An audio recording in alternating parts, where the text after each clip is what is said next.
Assalamualaikum warahmatullahi wabarakatuh. Hai anak-anakku kelas 3 Abu Bakar, bagaimana kabar kalian hari ini? Baik, alhamdulillah, luar biasa, Allahu Akbar, yes, sukses. Nah anak-anak, hari ini kita sudah mulai belajar tema 3 ya. Nah sebelum pembelajaran dimulai, mari kita awali dengan membaca Suratul Fatihah terlebih dahulu, agar pembelajaran kita pada pagi hari ini berjalan dengan lancar dan diridhoi oleh Allah. Baik, kedua tangan ditengadahkan, kepala agak ditundukkan, berdoa mulai. Al-Fatihah. A'udzu billahi minasyaitonir rajim. Bismillahirrahmanirrahim. Alhamdulillahi rabbil alamin. Ar-Rahmanir-Rahim. Maliki yaumiddin. Iyyaka na'budu wa iyyaka nasta'in. Ihdinas siratal mustaqim. Siratal ladzina an'amta 'alaihim ghairil maghdubi 'alaihim waladdallin. Rabbighfirli wa liwalidayya walil mu'minina amin ya rabbal alamin. Alhamdulillahirabbil alamin. Nah, sekarang kita sudah siap untuk belajar ya. Baik, silahkan disiapkan buku LKS tema 3-nya. Terima kasih. Hai teman-teman. Sebelum kita ke materi, Miss Imas akan menyampaikan tujuan pembelajaran kita kali ini. Nah, diharapkan teman-teman setelah menonton video ini, yang pertama, teman-teman mampu mengetahui arti penting melakukan musyawarah. Tujuan pembelajaran yang kedua yaitu teman-teman mampu memahami pentingnya sikap saling menghargai dalam kegiatan musyawarah. Oke, teman-teman di sini kira-kira ada tidak ya yang pernah menghadapi suatu persoalan tetapi tidak bisa memecahkan sendiri? Nah, cara yang tepat untuk memecahkan persoalan yang tidak bisa dipecahkan sendiri yaitu dengan cara musyawarah. Nah, musyawarah itu apa sih teman-teman? Ada yang tahu tidak ya? Oke, betul sekali. Musyawarah berasal dari bahasa Arab, yaitu kata syawaro, yang artinya berunding atau rembukan atau mengajukan sesuatu. Musyawarah adalah suatu kegiatan membicarakan, membahas, memecahkan masalah, mengambil keputusan secara bersama-sama dengan tujuan untuk mencapai kesepakatan atau mufakat. Dalam sebuah musyawarah akan menghasilkan sebuah keputusan yang sudah disepakati oleh seluruh anggota musyawarah. Keputusan tersebut harus dilaksanakan dengan penuh tanggung jawab oleh seluruh anggota musyawarah. Nah, kira-kira tujuan musyawarah itu apa sih teman-teman?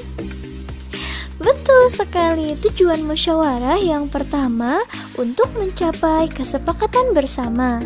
Yang kedua yaitu menyelesaikan masalah atau persoalan atau kesulitan.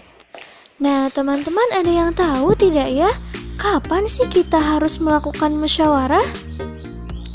Betul sekali, kita harus melakukan musyawarah yang pertama ketika kita ingin mengambil keputusan yang harus didiskusikan secara bersama-sama. Yang kedua, kita juga harus melakukan musyawarah ketika kita menemui suatu permasalahan yang tidak mampu kita pecahkan sendiri secara langsung. Oke, teman-teman, musyawarah yang kita laksanakan untuk memecahkan suatu masalah itu memiliki banyak manfaat. Yang pertama, melatih untuk mengemukakan pendapat atau usul atau ide. Yang kedua, masalah dapat segera terpecahkan. Yang ketiga, dapat menyatukan pendapat yang berbeda. Yang keempat, membangun rasa kebersamaan. Yang kelima, menghindari prasangka dan pertengkaran. Yang keenam, melatih untuk menghargai pendapat orang lain. Yang ketujuh, keputusan yang dihasilkan mempunyai nilai keadilan, dan lain-lain. Masih banyak manfaat yang lainnya ya teman-teman.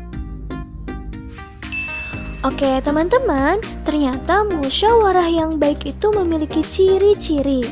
Yang pertama, dilakukan berdasarkan kepentingan bersama. Yang kedua, hasil keputusan musyawarah bisa diterima oleh seluruh peserta musyawarah. Yang ketiga, pendapat yang diusulkan peserta musyawarah mudah difahami oleh peserta lainnya. Yang keempat, mengutamakan kepentingan bersama. Oke, dalam suatu kegiatan musyawarah, ada sikap-sikap yang harus diperhatikan oleh seluruh peserta musyawarah. Yang pertama, mengajukan pendapat dengan sopan. Yang kedua, menghargai suara terbanyak. Yang ketiga, menerima hasil musyawarah. Yang keempat, melaksanakan hasil keputusan bersama dengan penuh tanggung jawab. Yang kelima, menghargai pendapat orang lain. Yang keenam, mampu mengendalikan diri dan emosi. Yang ketujuh, sopan santun saat mengikuti musyawarah. Yang kedelapan, tidak meninggalkan tempat musyawarah sebelum selesai.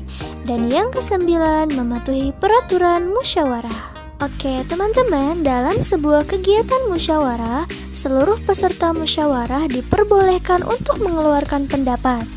Nah, berikut adalah cara-cara mengeluarkan pendapat yang baik. Yang pertama, pikirkan terlebih dahulu apa yang akan kita sampaikan. Yang kedua, meminta izin untuk mengemukakan pendapat. Yang ketiga, sampaikan pendapat dengan bahasa yang baik, sopan, dan mudah difahami. Yang keempat, tidak boleh memaksakan pendapat kita kepada peserta lainnya. Yang kelima, tidak boleh memotong atau mencela pembicaraan peserta lainnya.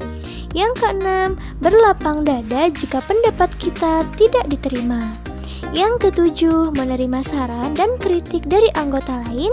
Yang kedelapan, menerima dan ikut melaksanakan hasil keputusan musyawarah dengan tanggung jawab. Oke teman-teman, kira-kira apa ya yang akan terjadi jika kita tidak melakukan musyawarah untuk memecahkan suatu permasalahan yang tidak bisa kita pecahkan sendiri? Betul sekali, jika kita tidak melakukan musyawarah, yang pertama terjadi perselisihan. Yang kedua, masalah tidak akan cepat terselesaikan.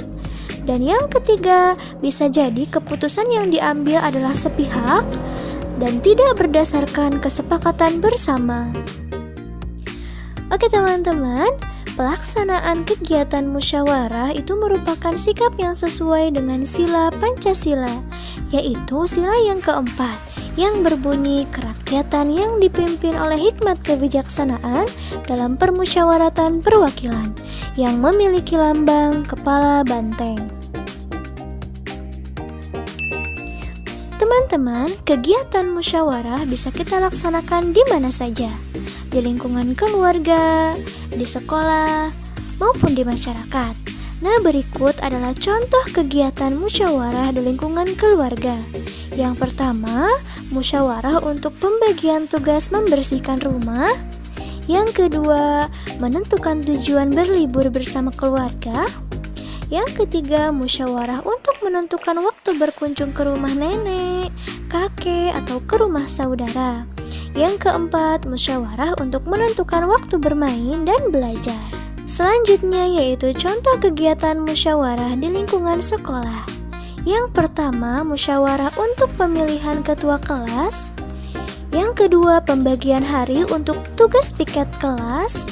Yang ketiga, menentukan peraturan kelas. Yang keempat, musyawarah untuk pemilihan peserta lomba antar kelas. Selanjutnya yaitu kegiatan musyawarah di lingkungan masyarakat. Contohnya yang pertama, musyawarah untuk memilih ketua RT atau RW. Yang kedua, musyawarah penentuan petugas siskamling desa.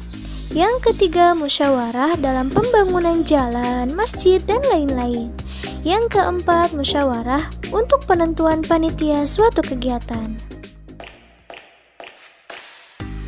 Oke teman-teman, kesimpulan untuk pembelajaran kita kali ini adalah kita harus melakukan musyawarah ketika menghadapi persoalan atau masalah yang tidak mampu kita pecahkan sendiri, supaya mendapatkan keputusan terbaik yang bisa diterima dan dilaksanakan oleh seluruh anggota musyawarah dengan penuh tanggung jawab. Alhamdulillahirrabbilalamin, pembelajaran kita pada pagi hari ini sudah selesai. Semoga apa yang kita pelajari hari ini bermanfaat bagi kita semua. Nah, mari kita akhiri pembelajaran pada pagi hari ini dengan membaca doa kafaratul majlis. Kedua tangan ditengadahkan, kepala agak ditundukkan, berdoa mulai. Bismillahirrahmanirrahim. Subhanakallahumma wa bihamdika asyhadu an la ilaha illa anta astaghfiruka wa atubu ilaik. Alhamdulillahirrabbilalamin. Terima kasih anak-anak sudah mengikuti pembelajaran dengan baik dan bersemangat. Pesan Ustazah, tetap semangat belajar dan jaga kesehatan ya. Ustazah akhiri, wassalamualaikum warahmatullahi wabarakatuh.